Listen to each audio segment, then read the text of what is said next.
अस्सलाम वालेकुम। कल से हैदराबाद में आप ज़्यादातर पेट्रोल पंपों पे नो स्टॉक का बोर्ड देख रहे होंगे और जो भी पेट्रोल पंप पे पेट्रोल है वहां पर ज़्यादा भीड़ दिख रही। कुछ लोग ये बोल रहे हैं कि पेट्रोल जल्द से जल्द खत्म होने वाला है। सोशल मीडिया पे भी और व्हाट्सएप ग्रुपों के अंदर भी यही डिस्कशन चल रहा और इसीलिए लोग अपनी गाड़ियों में टैंकी फुल करा ले रहे। आखिर इस न्यूज़ के पीछे की हकीकत क्या है? क्या सच में तेलंगाना में पेट्रोल खत्म होने वाला है? इस वीडियो के अंदर डिटेल्स में बात करेंगे। वीडियो शुरू करने से पहले आप सभी से रिक्वेस्ट है कि चैनल को सब्सक्राइब कर लीजिए। तो सबसे पहले तेलंगाना की सरकार ने एक बड़ा और तेज कदम उठाते हुए पेट्रोल और डीजल की सप्लाई में जबरदस्त इजाफा कर दिया है और अथॉरिटीज का कहना है कि मार्केट को पूरी तरह से फ्यूल से भर दिया जाएगा ताकि किसी किस्म की कमी महसूस ना हो। हैदराबाद से मिलने वाली तफसीलात के मुताबिक सिविल सप्लाई डिपार्टमेंट ने मंगल के दिन अप्रैल 28 को बयान जारी करते हुए कहा कि संडे से ही पूरी रियासत में पेट्रोलियम सप्लाई को अग्रेसिवली बढ़ाया गया है और ये इजाफा आम रूटीन से लगभग 126% ज़्यादा है, जिसका मकसद उन पेट्रोल पंप को स्टेबल करना है जो अचानक और गैर मामूली डिमांड की वजह से प्रेशर में आ गए थे।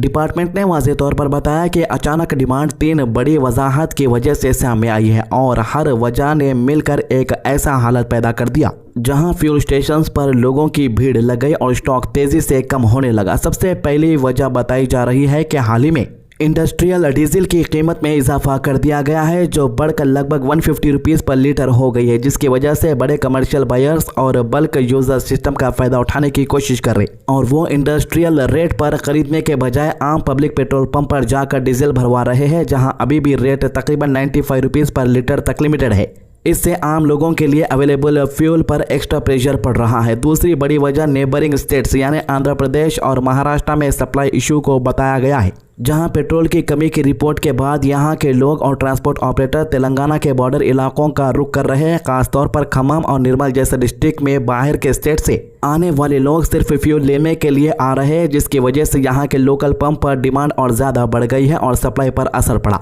और तीसरी अहम वजह झूठी अफवाहों को बताया गया है, जहां लोगों में यह खौफ फैला गया कि इलेक्शन के बाद फ्यूल यानी पेट्रोल के दाम और बढ़ने वाले हैं, जिसकी वजह से आम लोगों ने पैनिक बाइंग शुरू कर दी। लोग ज़रूरत से ज़्यादा पेट्रोल और डीजल खरीद कर स्टोर करने लगे और इस गैर ज़रूरी होर्डिंग ने इस मार्केट में फ्यूल की अवेलेबिलिटी को तेज़ी से कम कर दिया। हालांकि डिपार्टमेंट ने साफ कहा है कि ऐसी कोई हकीकत नहीं है। इन तमाम हालत को देखते हुए civil supplies commissioner M Stephen Ravindra ने तुरंत इमरजेंसी ऑर्डर जारी किया और ऑयल मार्केटिंग कंपनीज को सीधा हुक्म दिया कि वो मार्केट को फ्यूल से भर दे, यानी इतना सप्लाई भेजी जाए कि किसी भी स्टेशन पर कमी महसूस ना हो। इस ऑर्डर के बाद ऑयल मार्केटिंग कंपनीज ने तुरंत एक्शन लेते हुए डीलर से एडवांस ऑर्डर्स लेना शुरू कर दिया है और पूरे तेलंगाना में लगभग 3100 फ्यूल टैंकर डिप्लॉय कर दिए गए हैं ताकि हर जगह पर सप्लाई बरकरार रहे और डिले ना हो। थोड़े दिन के अंदर आपको पेट्रोल पंपों के बाहर पेट्रोल पंप के स्टाफ दिखेंगे, भाई पेट्रोल हो गया है गाड़ी में, अगर खत्म हो गया तो भरा लो ना भाई, 1-2 लीटर बोलेंगे। देखो भाई, सबसे बड़ी बात यह है कि अपनी नज़र में यह रहता है कि इलेक्शन अब बहुत दूर है, जब इलेक्शन आएगा तो कांग्रेस पार्टी को सबक सिखाएंगे, लेकिन कांग्रेस पार्टी अभी से तैयारी कर रही है।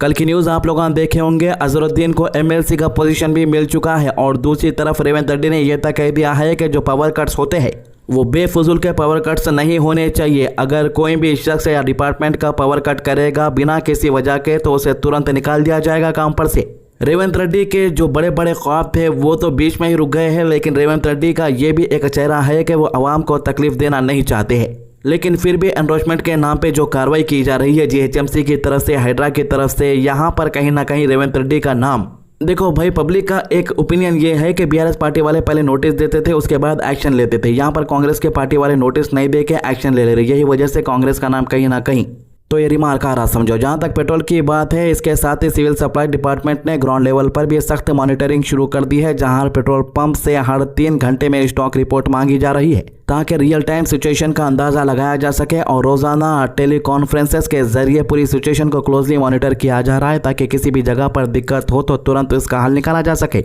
डिपार्टमेंट ने यह भी इंश्योर किया है कि फार्मर को किसी भी सूरत में फ्यूल की कमी का सामना न करना पड़े, क्योंकि इस वक्त हार्वेस्टिंग और पैडी जैसे काम चल रहे हैं और अगर फ्यूल की सप्लाई रुकती है तो किसानों को नुकसान हो सकता है, इसलिए उनके लिए अनइंटरप्टेड सप्लाई को प्रायोरिटी दी गई है। अगर हम नंबर्स की बात करें तो इस मासिव सप्लाई पुश का सीधा असर देखने को मिला, जहां डीजल डिस्ट्रीब्यूशन पूरे रियासत में 151% तक बढ़ गया है, जो पहले एवरेज 7,348 किलोलीटर्स था और अब बढ़कर 18,449 किलोलीटर्स तक पहुंच गया है। इस तरह पेट्रोल की सप्लाई भी लगभग डबल हो चुकी है, जहां पहले 5,883 किलोलीटर्स थी, अब बढ़ के 11,490 किलोलीटर्स तक पहुंच गई है। हैदराबाद शहर में भी सप्लाई को मजबूत किया गया है, जहां डीजल स्टॉक में 46% का इजाफा हुआ है, यानी पहले 3393 किलोलीटर से बढ़कर 4957 किलोलीटर तक पहुंच गया है, जबकि पेट्रोल स्टॉक में भी 40% का इजाफा देखा गया है, जो 3908 किलोलीटर से बढ़कर 5466 किलोलीटर तक हो गया है, जिससे शहर के पेट्रोल पंप पर सिचुएशन को कंट्रोल करने में मदद मिली है।